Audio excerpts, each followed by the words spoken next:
Greetings to all my dear friends. I hope you have started a very good day and that it continues to be good. We are discussing calmness together, identifying the factors that increase our peace of mind, and trying to implement them more and more in our lives. We are also recognizing the things that take away our calmness and trying to avoid them. One of the factors that disrupts our peace in life is the feeling of injustice regarding the people who enter our lives. For example, one of my friends complains that from the moment I wake up in the morning, my phone starts ringing, and everyone who calls me just wants to share their troubles and sorrows with me, even though I am a happy person and try not to show my worries to anyone. By the middle of the day, I have no energy left after listening to everyone else's problems. Another friend might complain about having an angry father, then an angry brother, and later marrying an angry man. In the environment where I studied, there was a teacher who was angry and troubled me, or at work, I had a colleague who was angry and bothered me, or a manager who made my life difficult. All of these can also be considered from a masculine perspective, with similar examples. Unfortunately, at the end of all these statements, a toxic sentence often comes up: I have no luck, everyone who enters my life has this bad character trait. We have previously talked about recurring patterns in our lives, and now we want to look a bit deeper into this issue. When we talk to friends, we say that if there is a pattern repeating in your life, it means there is a branch of this issue within you, and it is giving you awareness about itself. They defend themselves by saying, I am an incredibly funny person, I am very kind, I am very calm, I am a very positive person. Why should these people constantly come into my life?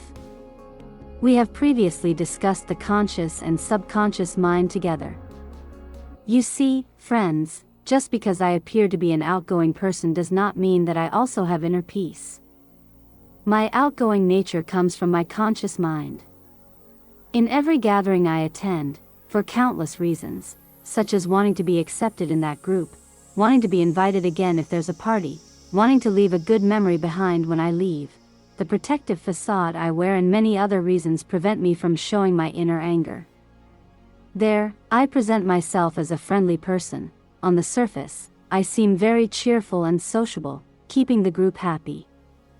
But inside me, there is a warrior that I have fed repeatedly with these thoughts.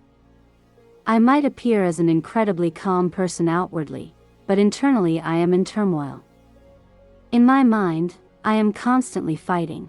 From the moment I wake up, every event that happens triggers a memory in my mind that makes me angry. Even if something happens in the outside world, like when I'm driving and someone cuts off another driver, I get involved in my mind with that person.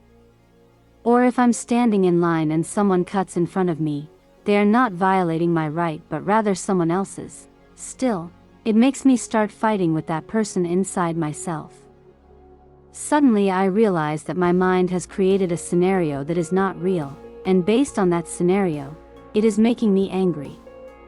In that mental situation, it doesn't matter whether I have a smile on my face or whether I start shouting, because the outside world picks up our frequencies from our thoughts, and our thoughts flow in our subconscious mind in the background. So the reason we see recurring patterns in our lives is because of thoughts hidden in our subconscious that we are not aware of. We have lived so much behind our masks that we have forgotten them, but they play like a tape in the background continuously and have an impact on our outside world. Why do we say this cheerfulness has become my mask? Why don't we say cheerfulness is my personality trait? Because this is only the surface of the matter. I have clung to this mask so much and heard so many compliments from those around me that I have come to believe I am a cheerful and sociable person, someone who has inner peace. But if I look closely inside myself, I realize that since the moment I wake up in the morning, I have thousands of negative thoughts about anger in my mind. I repeatedly get angry in my mind about imaginary situations that haven't happened yet but might happen in the future, or I feel anger towards situations that were created in my past. The vibrations of anger that I emit cause angry people to be attracted to me in the outside world. Regarding the example of others confiding in me, I present myself as a happy and humorous person on the surface, but inside, I might be carrying a sorrow that I've forgotten about for years without resolving it. Sometimes when we talk to friends, we mention certain memories, and they say, "Yes, but I don't think about that at all." It doesn't matter whether you think about it or forget it. If you want to avoid sending vibrations into the universe, you must resolve it within your mind. This is why we say to connect with our inner child, because many of our childhood wounds reside within us. We have forgotten them. We might not even remember many of our bitter childhood memories, but we haven't resolved them. We haven't eliminated their emotional burden in our minds, nor have we reached a peace and tranquility with those who created those painful memories for us. This is what causes them to repeatedly manifest in the outside world. This aggressive inner self, my sad inner self, my critical inner self leads to recurring patterns in my life, and I might not even be aware of it. I might have forgotten that I'm doing these things in the background of my mind. Yet, in the outside world, people and situations appear before me to show me the reflection of my restless inner self. Many friends say that when they find themselves in a group where everyone is mocking each other, they dislike it and think it's very rude. They insist they are not the type of person who pays attention to others or wants to mock anyone. That we often grant ourselves a positive score while giving others a negative score, condemning them for being so critical and fault-finding. But if I look closely within myself, I see that every time I encounter someone, I start judging them in my mind at first glance. What kind of clothes are they wearing? What hairstyle doesn't suit them? Why haven't they taken care of themselves? Why are they overweight? Why are they too skinny? Why are their shoes dirty? And so on. Perhaps with the mask I wear, I appear to be a friendly person on the surface. I might even verbally compliment them. However, my critical mind continues to undermine that person in my thoughts. It's natural for me to interact with people throughout my day who are prone to mocking others or criticizing them, or who criticize me. These critical individuals constantly find faults with everything I do. Therefore, the way to eliminate these recurring patterns is not through their actions or by maintaining a good appearance, because, again, I emphasize that our appearance stems from our conscious mind, while our outer world is shaped by our subconscious. What we can do to bring us peace is to take a few steps in this regard. The first step is to recognize these recurring patterns. Often when we talk with friends after years, perhaps at age 40, 50, or 60, they say, "Oh yes, you're right, this person who entered my life did so for this reason." They also realize that they had a recurring pattern in their life but hadn't paid attention to it. They either attributed it to bad luck or thought someone had cast a spell or made a prayer affecting their life negatively, or linked it to 1,000 other things instead of looking inward. In order to reach that aha moment, the moment we understand what is happening around us, we first need to see what bothers us. We should look at the people around us with a critical perspective. It's true that we say criticizing others causes bad traits in them to increase, but right now, we don't want to condemn anyone. We want to see what bothers us the most. For example, I feel annoyed when someone calls me in the morning and shares their troubles with me. Then I look and see that the number of people who regularly confide in me is greater than all other personality types in my life, or the number of aggressive people in my life is greater than all other types, or the number of critical people in my life is greater than all other types. The point I have identified is what type of person is repeating the most in my life. That point indicates that I have a recurring pattern in my mind, and in the first step, I need to work on that area. We might have several recurring patterns in our lives. Indeed, we do. But first and foremost, we want to address our main weakness and what bothers us the most. Therefore, I first think about what recurring pattern exists in my life that causes me the most distress. This is the first step. The second step involves thought journaling for 1 or 2 days. I write down every thought that comes to mind on paper. Choose a day when you are alone, have little to do, and have the opportunity for thought journaling. We have discussed before that an average person has 60,000 thoughts a day. Therefore, writing down 60,000 thoughts is an impossible task. At least I can't keep up with it. We need to write down the source of each thought. For instance, when I wake up in the morning and see a mess in the house, it irritates me. This irritation brings along other irritations, like a thought from 5 years ago when I saw another mess comes to mind. Then I remember a time when I was a student living in a dorm and had a very messy classmate. I continue like this until suddenly I realize I've become furious over something trivial, like a pillow not being in its place. Write down that initial thought, and if we follow our thoughts, we can understand where the issue began. When we do this thought journaling, we realize which area has the highest level of negative thinking, and often this correlates with our recurring pattern. However, if our thought journaling does not match our recurring pattern, we prioritize the thoughts we have had in our minds, meaning we no longer concern ourselves with the outside world. Usually, I say that in 99% of cases, these two align with each other. Why do we engage in thought journaling? To become aware, to realize that this is not me, this is an inner warrior within me, a being that is fighting. This is a sad entity inside me that is grieving, or this is a critic within me that keeps finding faults.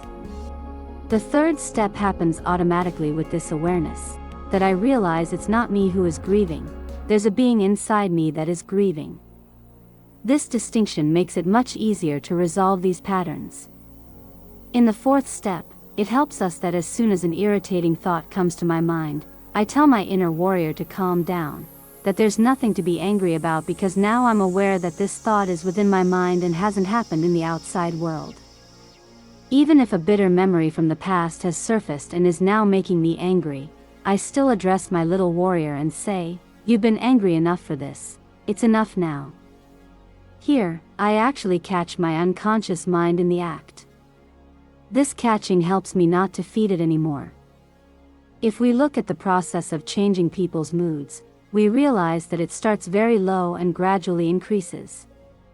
A person with an aggressive personality was not born aggressive, they are someone who has gradually fed their anger bit by bit.